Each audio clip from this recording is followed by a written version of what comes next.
Ya, baik. Assalamualaikum warahmatullahi wabarakatuh. Selamat ya, eh, selamat pagi semuanya.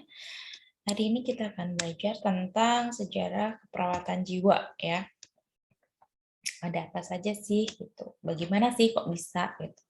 Nah, pada awalnya mungkin di Indonesia saat ini juga masih banyak ya anggapan-anggapan seperti itu. Jadi pada awalnya orang menganggap bahwa sakit jiwa adalah sebuah hukuman dari Tuhan. Kemudian itu adalah sebuah karma, sebuah apa ya, sebuah timbal balik dari perilakunya yang terdahulu gitu ya. Kemudian seiring berjalannya waktu, orang ada yang memahami bahwa oh gangguan jiwa itu adalah gangguan dari roh jahat gitu. Oh dia ditempeli, kalau orang Jawa ya, ditempeli, digoda gitu. Nah, itu adalah anggapan-anggapan seperti itu. Itu nggak cuma di Indonesia, tapi di luar negeri pun juga sama di masa itu. Kemudian setelah itu berkembanglah tokoh Aristotle itu mengembangkan sebuah teori di mana dia meyakini bahwa ini tuh nggak seimbang nih. Kalau orang itu kalau gangguan jiwa itu karena adanya ketidakseimbangan. Antara apa? Oh, antara jumlah darah, jumlah air, kemudian ada warna kuning serta warna hitam. Nah, hal-hal itulah yang dikontrol oleh rasa emosi. Sehingga kalau orang China gitu ya, China itu ibaratnya adalah yin dan yang gitu ya. Cuman kalau zaman dulu mereka berpikirnya bahwa itu nggak sinkron, nggak cocok, nggak imbang nih yang ada di dalam tubuh. Karena tubuh kita itu kan ada kandungannya, ada darah, ada air, ada aura. Nah, itu tuh nggak seimbang antara darah, air, aura kuning, aura hitam, ibaratnya seperti itu. Nah, itulah yang mengontrol emosi. Sehingga ketika itu tidak imbang, maka emosi tidak bisa dikontrol, seperti itu. Nah, hal itu dinamakan adalah four humors. Nah, ini berhubungan dengan rasa senang, rasa ketenangan, kalem, marah, sedih, itu tadi karena itu adalah kolaborasi atau hal-hal yang mempengaruhi dari emosinya, sehingga itu akan berhubungan erat, berhubungan langsung dengan rasa senang, rasa kalem, rasa tenang yang dimiliki seseorang, kemudian rasa marah, kemudian rasa sedih. Nah, ketidakseimbangan inilah yang mengakibatkan dia gangguan jiwa gitu. Nah, tapi pada masa Renaissance ya, itu gangguan jiwa itu dibedakan dari orang yang melakukan kriminal. Udah bagus ya saat masa itu berarti kan.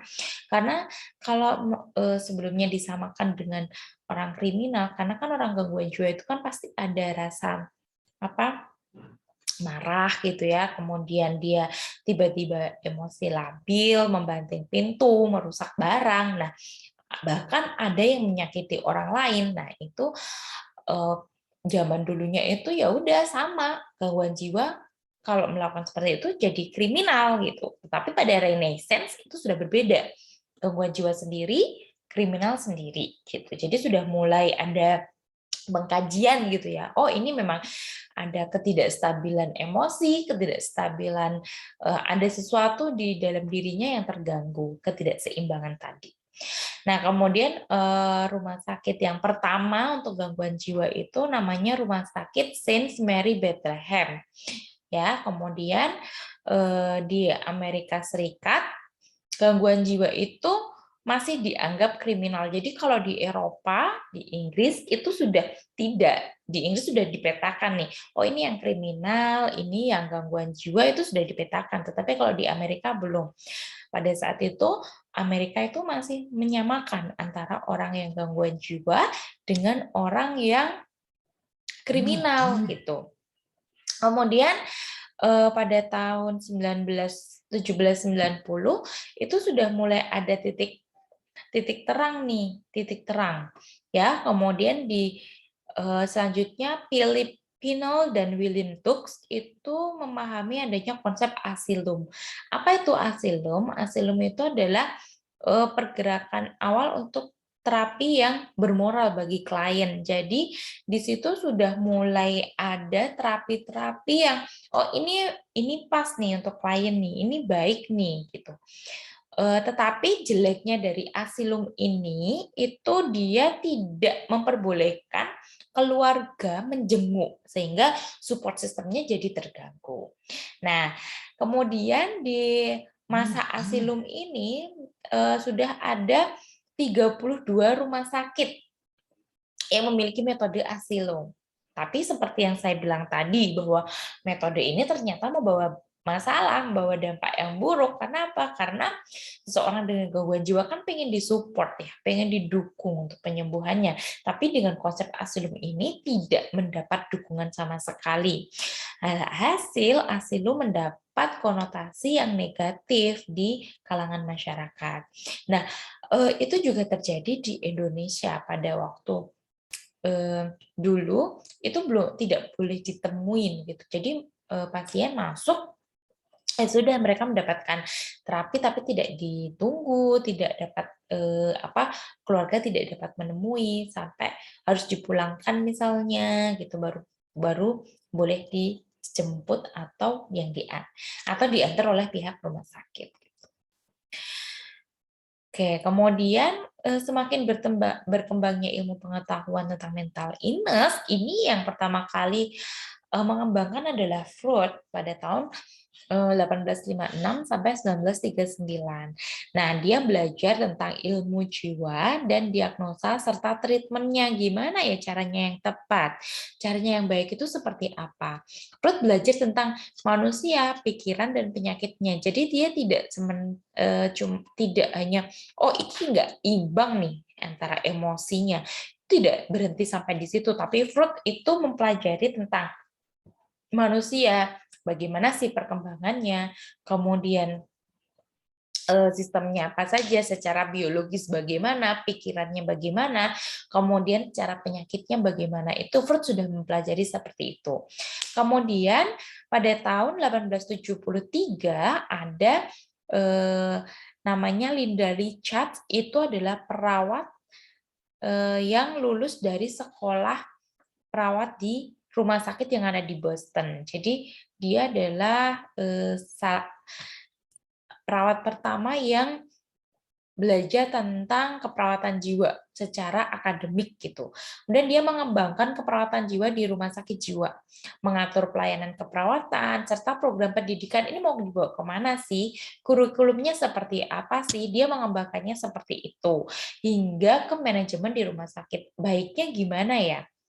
Apakah sama nggak dengan yang misalnya di medical bedah gitu, itu dia sudah manajemen memutar otak gimana caranya untuk manajemen keperawatan jiwa agar lebih maju, pendidikannya lebih baik gitu. Sehingga si Linda Richard ini dikenal sebagai perawat jiwa pertama di dunia gitu. Nah, kemudian ini adalah rule emergence, jadi peran perawat jiwa itu dimulai pada tahun 1950, di mana psikiater percaya bahwa perawat jiwa itu mampu. Jadi kita tuh nggak perlu minder. Pada tahun 1950, dokter spesialis jiwa itu sudah mempercayakan kepada perawat jiwa bahwa iya loh, mampu loh. Ini loh perawatku itu mampu menjadi satu dengan masyarakat. Artinya apa? Oh, kita berarti dinilai baik secara komunikasi, secara interaksi, secara bina hubungan saling percaya, itu sudah dianggap kita mumpuni gitu oleh dokter spesialis jiwa pada saat itu. Kemudian kita sebagai agen konsultan ya, jadi nggak langsung ke spesialis jiwa gitu, nggak harus ke psikiater, langsung ke psikiater. Tapi kita dulu gimana sih kita boleh dikaji, kita kaji. Oh ini perlu obat nggak? Kalau misalnya kita perlu rujukan berarti baru dirujuk gitu. Kemudian perawat di rawat jalan, mampu bekerja di rawat jalan. Kita sudah dipercaya sampai sedemikian jauh gitu ya. Kemudian praktik sebagai upaya pencegahan dari psikiatrik. Artinya apa? Artinya kita diminta untuk memberikan edukasi, promosi gitu ya. Sehingga masyarakat itu tetap dalam posisi sehat jiwa. Yang gangguan jiwa bisa rehabilitasi, kemudian dia relapse-nya turun, dan yang sehat jiwa tetap pada posisi sehat jiwa. Gitu. Kemudian kita dinilai mampu melakukan penelitian serta membantu edukasi di masyarakat. Gitu. Jadi kita sudah dipercaya sampai segitunya di tahun 1950, sehingga harusnya kalian harus lebih percaya diri lagi karena ini sudah tahun 2022.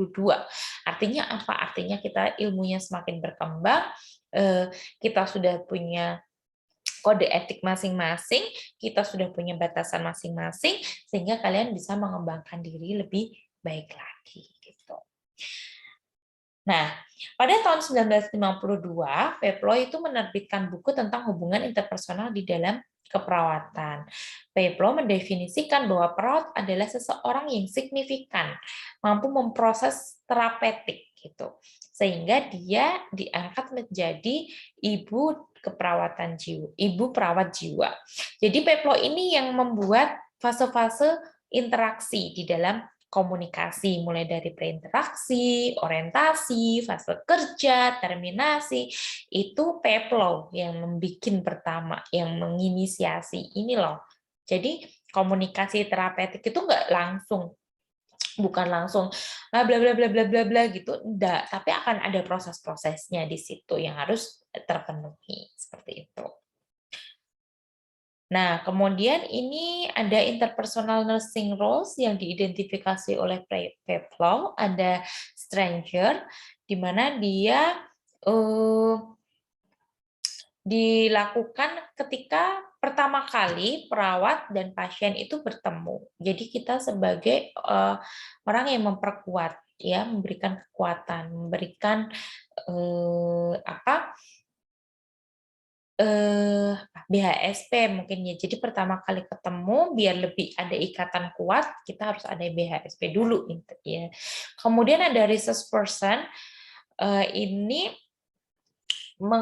berhubungan dengan informasi kesehatan dari si pasien. Jadi kita memiliki peran untuk menggali informasi, baik itu dari keluarga, dari teman, atau bahkan dari pasien itu sendiri.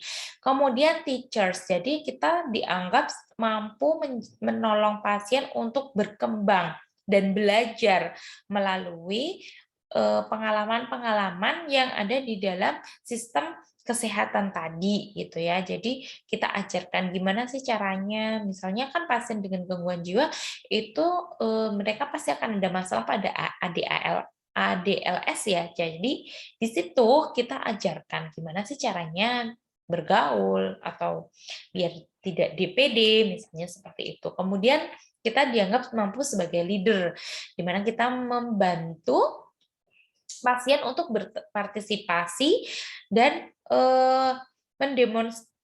melakukan kegiatan atau mengimplementasikan sesuatu secara demokratis. Jadi apa kita kaji, apa sih yang dipinginin sama pasien?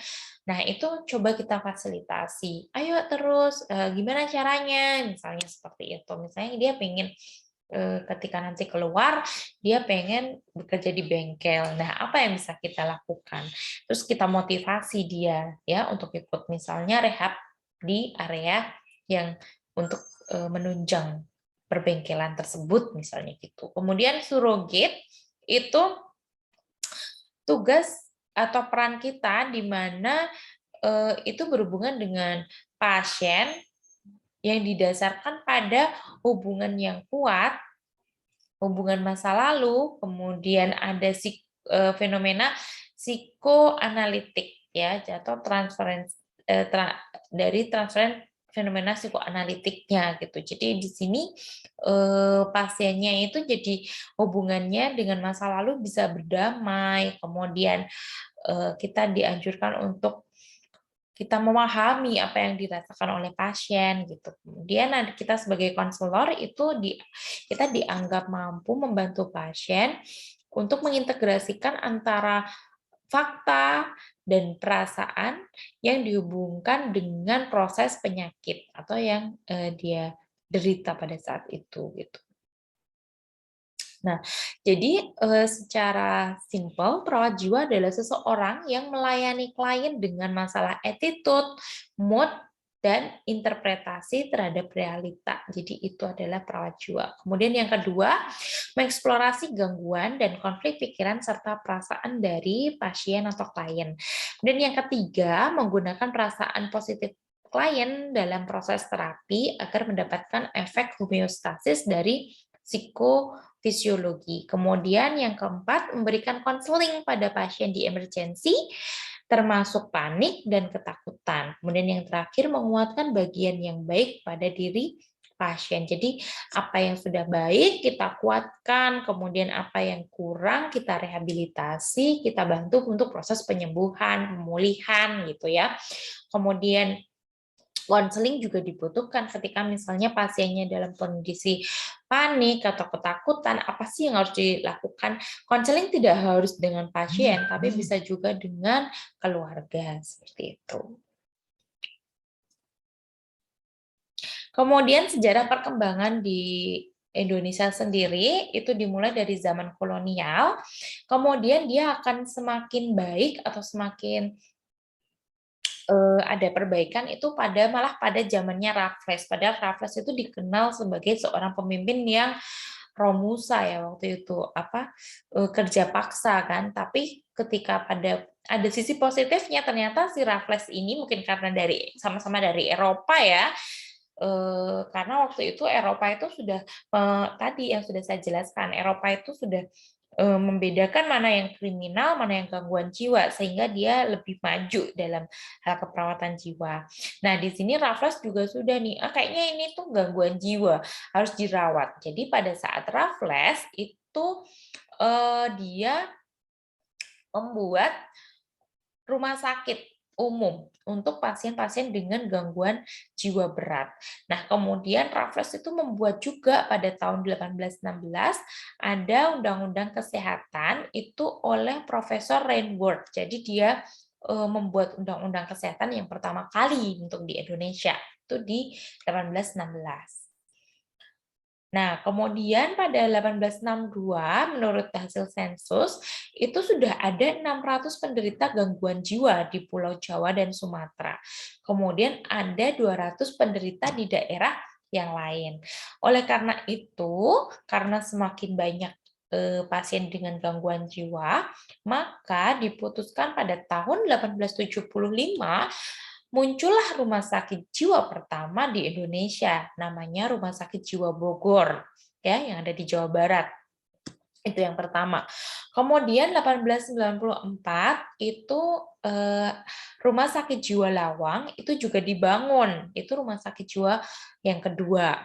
Kemudian 1923 muncullah Rumah Sakit Jiwa Magelang. Makanya kenapa ini keempat rumah sakit ini adalah rumah sakit pusat ya, atau di bawah Kementerian Kesehatan langsung. Kemudian 1927 itu muncul Rumah Sakit Jiwa Sabang, yang ini dibangun jauh dari perkotaan. Ini ada di Aceh. Nah, terus ada nggak Bu yang bukan rumah sakit pusat? Saat ini sudah banyak sekali rumah sakit jiwa daerah, contohnya Rumah Sakit Jiwa Daerah Klaten, Rumah Sakit Jiwa di Solo. Itu adalah rumah sakit jiwa yang di daerah gitu ya. Kemudian pada saat itu perawat pasien bersifat isolasi dan penjagaan atau custodial care. Tadi kalau di Eropa namanya asilum ya, di sini sudah ada custodial care. Jadi, tetapi hal ini membuat stigma, jadi kuat banget stigmanya, sampai saat ini pun masih ada stigma ya. Jadi dianggap dia nggak bagus, nggak bermoral, aib misalnya gitu, itu adalah stigma. Kemudian keluarga menjauhkan diri dari pasiennya, makanya banyak kasus pasung misalnya gitu. Kemudian sejak tahun 1910 itu sudah mulai dicoba hindari custodial care, penjagaan ketat. Kemudian restrain juga sudah mulai dikurangin ya. Jangan apa-apa dikit di restrain, diikat gitu. Nah, pada tahun 1930 dimulailah terapi kerja seperti menggarap lahan pertanian. Ya, itu sudah mulai bercocok tanam. Diajari tuh pasiennya gimana caranya nanam cabai, gimana caranya nanam padi misalnya gitu. Kemudian di 1940 dibuka sekolah perawat jiwa yang pertama di Bogor. Jadi karena Rumah Sakit Jiwa Bogor itu adalah rumah sakit yang tertua di Indonesia, di sana mengembangkan kurikulum untuk pendidikannya, kemudian dibuka sekolah perawat jiwa pertama. Nah, untuk pada masa proklamasi mulailah perkembangan baru, di mana tahun 1947 pemerintah membentuk Jawatan Urusan Penyakit Jiwa. Kemudian 1950 pemerintah memperingatkan Jawatan Urusan Penyakit Jiwa, peningkatan penyelenggaraan pelayanan yang di bawah Departemen Kesehatan. Kemudian 1966 ada PUPJ Direktorat Kesehatan Jiwa, Undang-Undang Kesehatan Jiwa yang pertama itu di nomor 3 tahun 1966 ditetapkan oleh pemerintah. Kalau yang ini yang kedua ya, yang pertama itu tadi yang Profesor Roosevelt tadi, kemudian yang kedua ini di 1966. Kemudian adanya Badan Koordinasi. Jadi di 1966 ini cukup pesat karena ada Badan Koordinasi dari Rehabilitasi Penderita Penyakit Jiwa. Kemudian 1973 munculnya PPDGJ 1 yang diterbitkan pada tahun 1975 dengan integrasi dengan puskesmas. Kemudian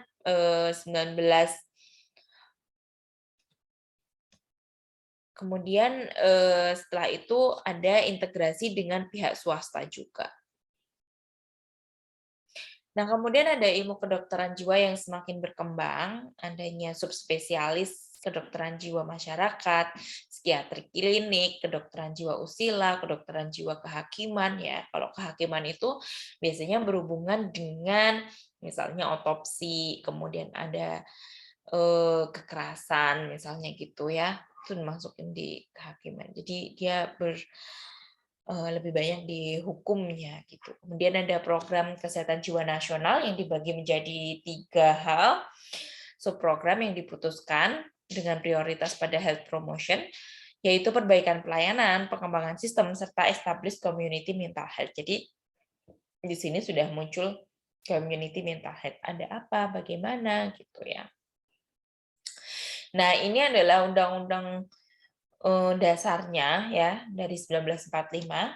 Ini ada apa ya, bakunya ya. Jadi memang kita kan haluannya adalah di undang-undang ini kan gitu. Kemudian muncul kesehatan adalah hak asasi manusia. Dari sini pengembangannya ada peningkatan akses masyarakat terhadap pelayanan kesehatan jiwa yang berkualitas, ada penyediaan fasilitas kesehatan pelayanan kesehatan, ada peningkatan kuantitas dan kualitas SDM. Jadi di sini nanti tidak hanya tentang psikiater, tapi di sini juga ada perawat yang saat ini sudah sampai S3 ya, dan spesialisnya masih spesialis jiwa, jadi belum ada subspesialis jiwa yang baru untuk yang perawat gitu. Kemudian ini untuk pasalnya, ini sepertinya masih pasal yang lama ya, saya belum cek untuk yang terbaru ya. Ini ada 28H bahwa setiap orang berhak untuk hidup sejahtera lahir dan batin, bertempat tinggal dan mendapatkan lingkungan hidup yang baik serta sehat dan berhak memperoleh pelayanan kesehatan. Kemudian pasal 34 ayat 3, negara bertanggung jawab atas penyediaan fasilitas pelayanan kesehatan dan fasilitas pelayanan umum yang layak. Jadi itu sudah dijamin oleh pemerintah sebenarnya. Kemudian untuk pasal 5 ayat 2, ini ada setiap orang punya hak dalam memperoleh pelayanan kesehatan yang aman, bermutu dan terjangkau. Kemudian ada pasal 6 itu setiap orang berhak mendapatkan lingkungan yang sehat, baik pencapaian derajat kesehatan hingga pasal 52. Kalian bisa lihat di situ ada terdiri dari perseorangan, kesehatan masyarakat, kemudian pendekatannya melalui promotif, preventif, rehabilitatif. Kuratif dan rehabilitatif. Kemudian di Undang-Undang Nomor 36 2009 itu tentang kesehatan pasal 63 bahwa penyembuhan penyakit dan pemulihan kesehatan dilakukan dengan pengendalian, pengobatan dan perawatan. Kemudian pengendalian, pengobatan, perawatan dapat dilakukan berdasarkan ilmu kedokteran dan ilmu keperawatan atau cara lain yang dapat dipertanggungjawabkan kemanfaatan dan keselamatannya. Kemudian terakhir, pelaksanaan pengobatan dan atau perawatan berdasarkan ilmu kedokteran atau ilmu keperawatan hanya dapat dilakukan oleh tenaga kesehatan yang punya keahlian dan wewenang untuk itu. Jadi, misalnya, itu ada praktik nih, oh itu kalau mau sembuh dibawa ke kiai siapa, itu, bukan maksudnya di luar dari Undang-Undang Nomor 36 ini ya, karena di sini disebutkan bahwa mempunyai keahlian dan kewenangan. Artinya kita memang sudah memiliki kode etik, ada pendidikannya yang jelas ya untuk menangani penyakit-penyakit tersebut seperti itu. Ini untuk implikasinya. Nah, ini untuk Undang-Undang Kesuanya Nomor 18 Tahun 2014, Pasal 1 ada tentang kesehatan jiwa, orang dengan masalah kesehatan jiwa, ODMK, dan orang dengan gangguan jiwa atau DGJ. Nah, satu hal lagi yang perlu digarisbawahi bahwa saat ini tuh stigma untuk ODGJ itu masih tinggi di Indonesia, sehingga saya harapkan kalian ikut berpartisipasi dalam menurunkan stigma yang ada di Indonesia. Caranya bagaimana? Caranya adalah stop penggunaan orang gila, wong edan, orang kurang strap, kurang 1 ons, stop penggunaan kata-kata itu. Ketika kalian bertemu dengan ODGJ, cukup bilang dengan ODGJ saja gitu ya. Karena apa? Karena itu akan meningkatkan stigma kalau di luar itu. Misalnya kalian di luar menertawakan, kemudian apa mengerjai gitu, ya maksudnya kita sama-sama manusia ya, dan sebenarnya kita paham bahwa, sebenarnya dia tidak ada salah di situ gitu ya, secara naluri nggak mungkin lah orang mau sakit seperti itu gitu ya. Ya seperti orang yang divonis dokter anda menderita diabetes mellitus yang harus pengobatan sampai seumur hidup gitu. Sama dengan orang gangguan jiwa. Nggak ada orang yang mau minta bahwa dia mengalami gangguan jiwa, kan nggak ada gitu. Jadi saya harapkan kalian tahu bahwa oh ini memang ada gangguan di dalam sistem otaknya, sehingga hal ini yang menyebabkan ketidakstabilan dalam mood-nya. Oleh karena itu kalian harus menjaga, oh ini berarti bukan dia yang minta, bukan dari kemauannya untuk menjadi seperti ini. Sehingga ayo bareng-bareng sama-sama kita kurangi stigma dengan menyebut mereka adalah ODGJ. Kemudian orang dengan masalah kesehatan jiwa, ODMK, itu sebenarnya banyak yang terjadi sama kita. Ya, karena apa? Karena kondisi jiwa itu kan tidak seluruhnya akan stabil ya. Kadang pagi stabil, tapi nanti kerjaan banyak, numpuk, tugas banyak, bisa jadi siang kita marah-marah. Itu kita sudah juga ada ketidakstabilan di situ. Nah, untuk dengan orang dengan masalah kesehatan jiwa itu mengarah ke orang-orang yang berisiko. Ya, berisiko seperti apa sih ini yang di tengah ini? Di ODMK ini biasanya untuk kasus-kasus misalnya kecemasan, dia harus menjalani treatment pengobatan atau terapi gitu ya. Kemudian kalau yang risiko ini itu mengarah pada orang-orang yang misalnya dia punya penyakit hipertensi. Oh, karena dia hipertensi, dia takut untuk makan, akhirnya dia nggak mau kasih garam sama sekali gitu. Jadi ada ketakutan berlebih. Nah, itu dia masuk ke sini di risiko. Kemudian yang sehat jiwa ya kondisi dalam posisi yang stabil gitu. Kemudian ini upaya pelayanannya ada promotif, preventif, kuratif, dan rehabilitatif. Tentu untuk yang promotif dan preventif ini kita lakukan di masyarakat ya untuk mempertahankan yang sehat tetap sehat. Dan yang kuratif itu kita lakukan untuk yang pasien-pasien yang ada di rumah sakit. Kemudian rehabilitatif itu jangka panjang ya. Jadi tidak bisa setelah keluar dari rumah sakit ya sudah sembuh nggak perlu minum obat lagi. No, berarti di sini adalah maintenance-nya. Gitu. Kemudian ini adalah kita sistem pelayanannya sudah terintegrasi, jadi kita tidak bisa bekerja sendiri. Biasanya puskesmas yang misalnya kader kita punya kader jiwa namanya ya, kalau sudah punya desa siaga sehat jiwa, punya kader jiwa, di kader jiwa itu mereka akan mendeteksi mana yang sehat, berisiko, dan ODMK atau DGJ. Nah, dari situ mereka akan lapor ke puskesmas. Dari puskesmas, nanti akan calling rumah sakit. Ini loh, aku mau nganter satu pasien seperti ini. Nah, setelah sampai rumah sakit, dirawat, dan ternyata mereka sudah pulih, sudah baik, sudah bisa bekerja, sudah bisa menafkahi diri sendiri, sudah bisa komunikasi bagus, ADL juga bagus, mereka akan dikembalikan ke puskesmas.